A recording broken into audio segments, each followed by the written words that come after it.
మామళ్ళపల్లి గ్రామంలో జరిగినటువంటి దోపిడీ సూదా సముద్రయ్య రేకుల షెడ్ పగలగొట్టి వైఎస్ఆర్ కాంగ్రెస్ పార్టీ జెండాలు తెచ్చి దాని మీద వేసి నాయని అంటకట్టాలని ధూళిపాళ్ల నరేంద్ర పథకం వికసించడం, ఆ క్రమంలోనే రైతులపై ముఖ్యంగా అందరూ 14 మంది కాపులు, ఒక ముస్లిం సోదరునిపై ఎస్సీ అట్రాసిటీస్ కేసు ఎవరో ఇటికెంపాడుకు చెందినటువంటి తాగుబోతు ఆటో డ్రైవర్ చేత ఇచ్చి కేసు పెడితే వీరందరినీ కూడా నిన్న జగన్మోహన్ రెడ్డి గారు పిలుచుకొని ఎంతో మనోధైర్యాన్ని ఇచ్చారు. అదే క్రమంలోనే వారి ఆదేశాలతోనే రైతు బాంధవులు, మాజీ మంత్రివర్యులు, కాపు కులానికి వెన్నుదన్నుగా ఉండే పేర్ని వెంకటరామయ్య గారు, నాని గారు మరి ఈ విషయాన్ని తెలుసుకుని జగన్మోహన్ రెడ్డి గారి ఆదేశాల మేరకు ఈ గ్రామానికి రావడం జరిగింది. ఈ గ్రామం వచ్చినప్పుడు పెక్కు విషయాలు వారి దృష్టికి గ్రామస్తులు తీసుకొని వచ్చారు. ఏమిటయ్యా అంటే, ఈ గ్రామంలో సముద్ర తీర ప్రాంతాల్లో ఆక్వాకల్చర్ ఎలా ఉంటుందో ఎక్కడ చూసినా అదిగో మొక్కజొన్న, ఇదిగో మొక్కజొన్న, ఆ పక్కన మొక్కజొన్న ఆరేస్తుంది, ఈ గుడిలో మొక్కజొన్న, ఇంటింటికి కూడా మొక్కజొన్న, ఎక్కడ చూసినా మొక్కజొన్నలు ప్రవాహంలాగా ఉన్నాయి. ప్రతి సంవత్సరం ఇలా ఉండే కాదు. ఎందుకంటే జగన్మోహన్ రెడ్డి గారు ఉన్నప్పుడు 2400 రూపాయలకి కల్లాలోనే కొని తీసుకెళ్ళిపోయేవాళ్ళు. ఏదైనా మాయిశ్చర్ కంటెంట్ ఎక్కువ ఉంటే ఒక 2 రోజులు ఆరబెట్టి ఎత్తుకెళ్ళేవారు. ఈరోజు కొనే దిక్కు లేదు. దానికి మద్దతు ధర ఇమ్మని 2400 రూపాయలు అడిగినందుకు ఇదంతా ధూళిపాళ్ల నరేంద్ర చేశాడు.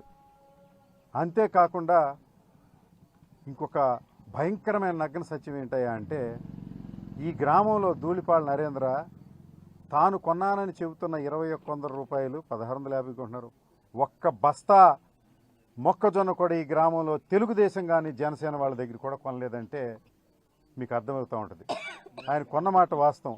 చింతలపూడి, వల్లభరావుపాలెం, పచ్చలతాడిపర్రు, సేకూరు, ఆయన ఎవరైతే వర్ణం ఉందో ఆయన కులానికి సంబంధించిన తెలుగుదేశం రైతుల దగ్గర కొనుక్కుని గూడాల్లో నిలవబెట్టుకున్నాడు. 1.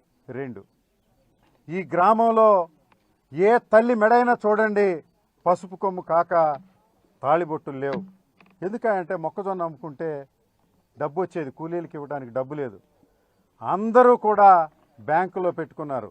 ఈ గ్రామానికి సర్పంచ్ చేసినటువంటి పెద్ద కుటుంబానికి చెందినటువంటి పిచ్చిరెడ్డి గారు, అక్కిరెడ్డి గారి భార్యలు కూడా బంగారాన్ని ఈరోజు బ్యాంకుల్లో కుదవపెట్టుకున్నారంటే ఆ మహనీయుడు, రైతు బాంధవుడు జగన్మోహన్ రెడ్డి గారు లేకపోవడమే ఈ దుర్మార్గానికి కారణం కాదా అని అడుగుతా ఉన్నా. సాయంత్రం నరేంద్ర గారు వస్తారట, పెద్దేటమ్మ తల్లి దగ్గర ఏదో సత్యమేవ జవతే అని పూజ చేస్తారట. తర్వాత ఏదో సచివాలయం దగ్గర మీటింగ్ చెప్పి ఆయన విషయాలు చెప్తారంట. ఈ పెద్దేటమ్మ తల్లి మీద ఒట్టేసి నేను కొన్ని వాస్తవాలు చెప్తాను. ఈ పెద్దేటమ్మ తల్లి గుడి ఒంటి చేత్తో నేను నిర్మించి గ్రామానికి అంకితం చేశాను. గ్రామస్తులు దాన్ని నడుపుకుంటా ఉన్నారు.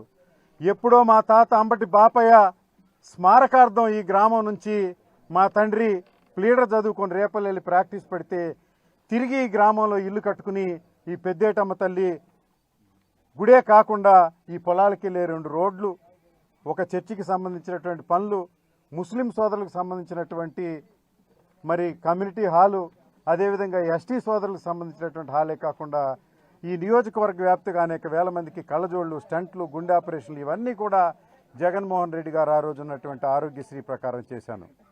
మీరు ఏమి సత్యమేవ జయతి, ఈ కులస్తులు, కాపు కులస్తులు, ఈ సామాన్య రైతులు ఎస్సీ ఎస్టీలు దూషించలేదని ఈ దేవత మీద ఒట్టేసి చెప్తా ఉన్నా. ఈ గుడెం నాది కాదని ఈ దేవత మీద ఒట్టేసి చెప్తున్నా. ఆ మొక్కజొన్నలకు నాకు సంబంధం లేదని ఒట్టేసి చెప్తున్నా. నువ్వు ఇదే ఒట్టేసి ఈ మొక్కజొన్నలు నావని, ఈ గుడెం నాదని వారు ఎస్సీ ఎస్టీలను తిట్టారని నువ్వు చెప్పగలుగుతావా అని అడుగుతున్నా. ఎవరైనా అబద్ధం ఆడితే ఈ తల్లి సాక్షిగా కుటుంబ సమేతంగా సర్వనాశనం అయిపోతారని చెప్పక తప్పదు. ఇలాంటి వాస్తవాలన్నీ కూడా పెద్దలు వచ్చినప్పుడు బహిర్గతం అవుతూ ఉంటాయి.